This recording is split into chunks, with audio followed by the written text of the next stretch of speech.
What if, sometime before you go to sleep tonight, an advanced being from another dimension or distant world or parallel universe were to pay you a visit and say to you, in a voice and manner exuding benevolence and love, that when you wake up tomorrow, you will have everything that you feel you need in order to be completely joyful and to lead a life of absolute bliss? How would you react to this visitor's revelation that in a matter of hours, when you open your eyes to greet the new day, you will be in perfect health, your face and body will look exactly the way you ideally would like them to look. You will own all the wealth that would enable you to enjoy the kind of lifestyle you would ideally like to have, with all the freedom and security and beautiful surroundings you desire. You will have the amount of talent that you'd like to possess with regard to things that you currently wish you were better at. You will have absolutely wonderful, completely healthy relationships with all the people who matter to you, and anything else you feel you need in order for your life to be perfect. And not only that, but if you would like to change any aspects of your past, they will be changed in a manner that you request without having any unforeseen negative consequences. And there is absolutely no catch. Take a moment right now to imagine what all of this would look like and feel like. Imagine the experience of waking up tomorrow morning knowing that you can spend the day doing whatever you want without having to worry about anything. Imagine the kinds of purchases you might make and the fun activities you might engage in. Imagine what it would be like to look in the mirror and see exactly what you would most like to see.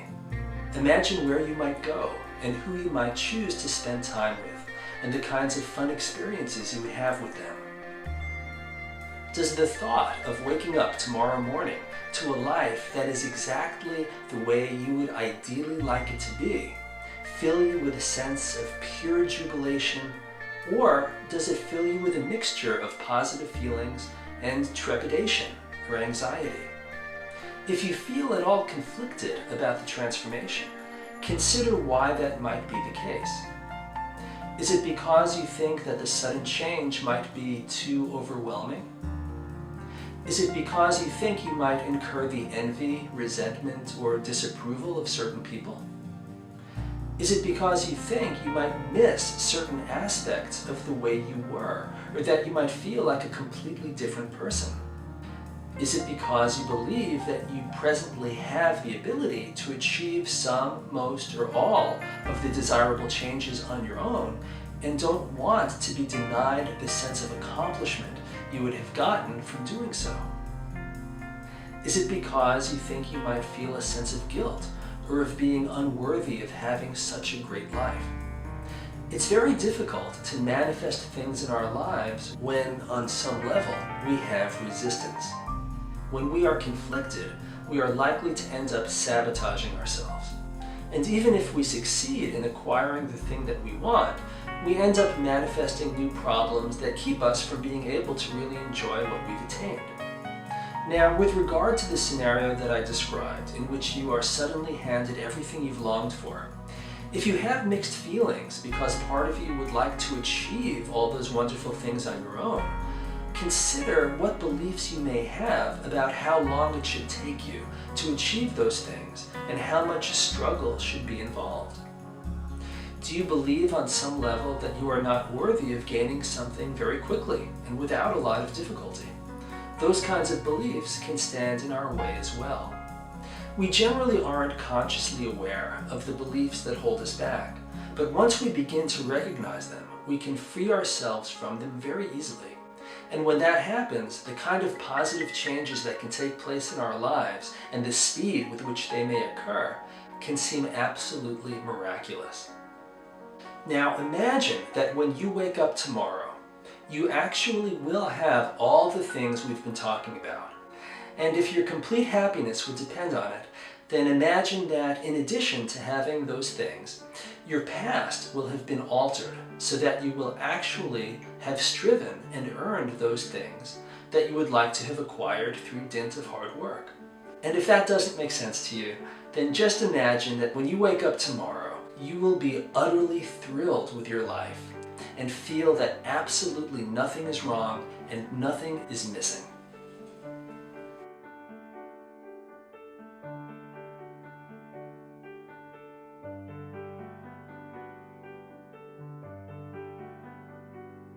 Now, imagine that the mysterious visitor we talked about has just spoken to you, and it's early in the morning, so you have an entire day to continue living the way you've been living up until this moment.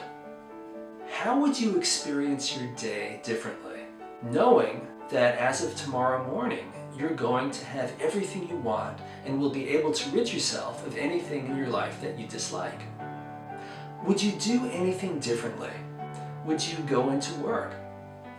How might your attitude towards things in your life that have been bothering you up until now be different? Would some of those things not bother you as much? Would some of them not bother you at all? Is it possible that you would start to see the positive in certain things that had previously only seemed negative, and that you would even feel some fondness toward them? Even if they don't match your preferences, might there be something about them that amuses or tickles you? If your attitude toward things in your life that had previously bothered you would become more positive, consider that maybe the things themselves were never actually a source of your negative emotions, but rather something else was, and that you simply attached the negative feelings to those things in your life that don't fully match your preferences. Consider also that some of the things in your life that you don't like are things that you have manifested because they serve you in some way. And that even if all your dreams were not going to come true in a matter of hours, you would become free of those undesirable circumstances, or would no longer have a strong desire to be free of them, once you've learned certain things that will be of value to you, and that you would not have ended up learning in the absence of those things which don't match your preferences. It's not uncommon for people to look back on experiences that had once seemed disastrous and to view them in hindsight as very fortunate occurrences. And with regard to experiences from your past that you might like to erase because you are ashamed of what you've done, or because some of the experiences may have damaged your confidence, might you ultimately prefer not to erase them because they have taught you useful things, or have deepened your understanding of certain aspects of life, and you intuitively know that your memories of those past events will no longer negatively affect you once you have a better relationship with yourself? Our core beliefs determine the extent to which we are able to love ourselves, and they determine the way we experience life. Beliefs about ourselves, beliefs about what is and is not possible, beliefs about love and happiness will determine the meanings we give our circumstances and the emotions we experience as a result. When the meanings we create are based on false beliefs, we experience fear, which takes the form of negative emotions.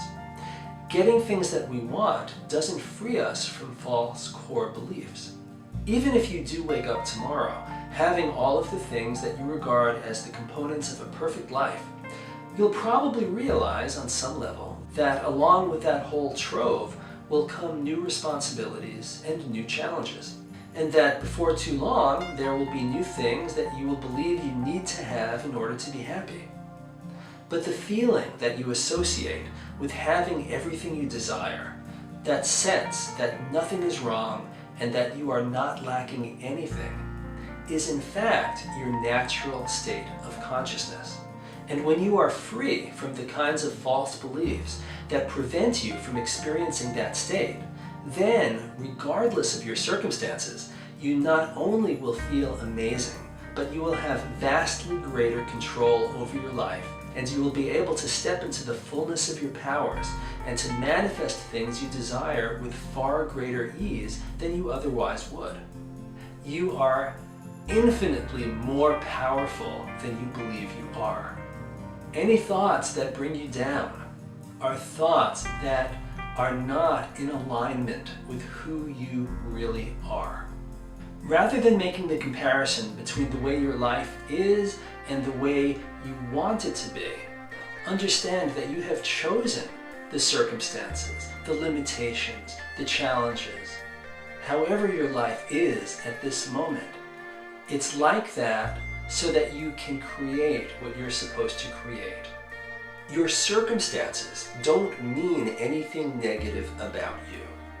The truth is that you actually are perfect, and that you always have everything that you need to experience absolute bliss. Regardless of how many of your perceived personal qualities or physical attributes happen to match or not match certain people's subjective preferences, you are perfect. Your essential self can never be anything but perfect. Unfortunately, because of a lifetime of conditioning and habit, and because you live in a society that does everything possible to prevent you from having a high degree of self-knowledge and interconnectedness, you may find the process of bringing about this type of inner transformation to be quite slow. The right kind of coaching can make a huge difference, but no matter what, your life will end up being far more satisfying, and you'll be far happier than you would otherwise be if you do the following. Live each day with the intentions of, number one, embracing who you truly are by avoiding negative self-judgment and by focusing on things that excite, delight, and inspire you. 2. Elevating the lives of those around you, which in turn will elevate your own state of being. Remind yourself often of the incredible power that you have to easily make a positive difference in people's lives. And 3.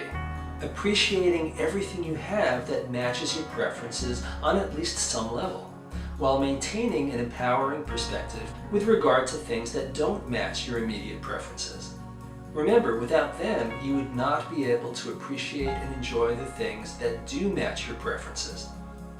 View every detail of your life the way you would if you knew that tomorrow you're going to have everything you want. But do so with an awareness that the external things you desire are not actually sources of positive feelings. They are symbols of positive feelings. And you can use your thoughts of them to remind yourself of how you should be feeling. Your state of being does not ever come directly from external circumstances, but from the meaning you give to your experiences.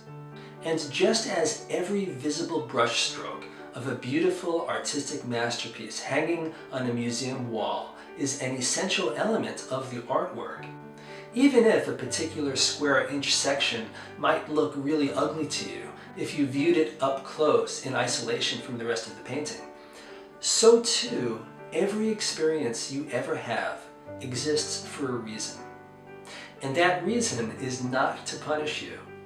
Like a dried dash of paint on a canvas, a particular experience has no inherent meaning. The meaning of any circumstance comes from the person experiencing it. And remember that as you interpret your reality, you simultaneously create your reality. The question is whether you are creating from a place of fear or from a place of overflowing joy.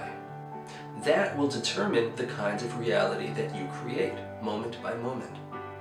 It all comes down to the kind of relationship you have with yourself, and whether or not that relationship is contaminated by false, constricting beliefs.